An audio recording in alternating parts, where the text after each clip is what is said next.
Thomas and Percy are good friends, but sometimes Percy teases Thomas about being frightened, and he doesn't like that at all.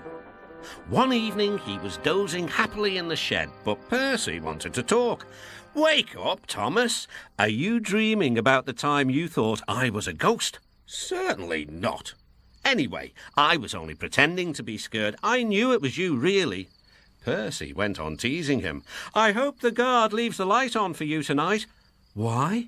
asked Thomas. "I quite like the dark." "Oh, really?" exclaimed Percy. "I am surprised. I'd always thought you were afraid of the dark. I wonder why."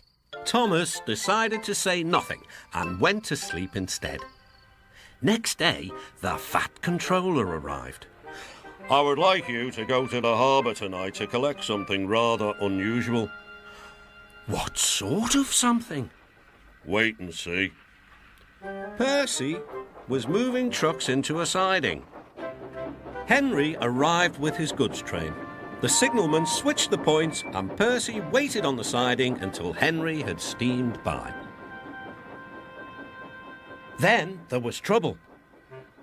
"The points are jammed," called the signalman.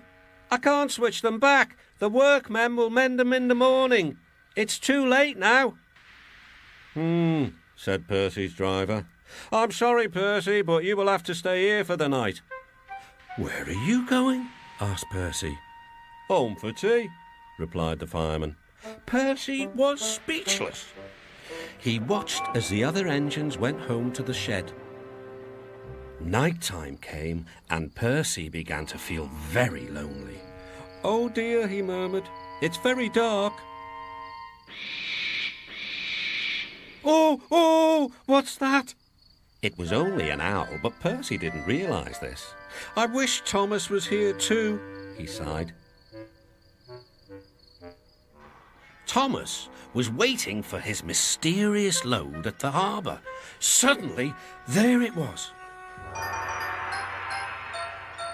"Cinders and ashes," cried Thomas. "It's a dragon." "Don't worry," laughed his driver. "This dragon is made of paper. It's for the carnival tomorrow." Workmen lifted the dragon onto Thomas's low loader and put lights all around it for protection.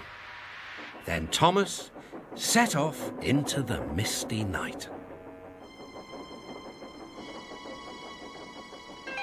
Percy was asleep in his sidings and had no idea that Thomas was approaching him.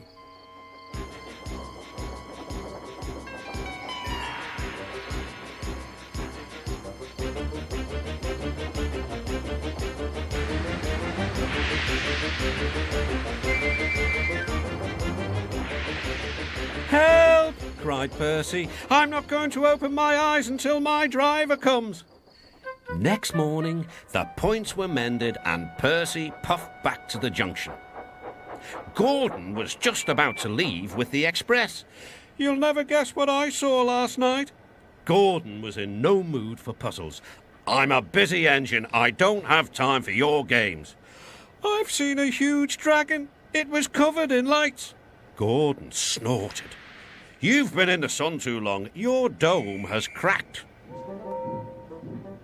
When the other engines heard the news, they laughed too. "Look out, Percy," chuckled James, "or the dragon may gobble you up." "No one believes me," puffed Percy. "Maybe I did imagine the dragon after all." But Percy soon found out that he hadn't. "Help! Save me!" cried Percy. "It's all right," whistled Thomas, and he explained about the carnival. "By the way, how was your night out?" Percy decided to tell Thomas the truth. "Well, Percy," said Thomas, "maybe we do get scared sometimes, but if we're not afraid to tell each other, then that means we're quite brave too."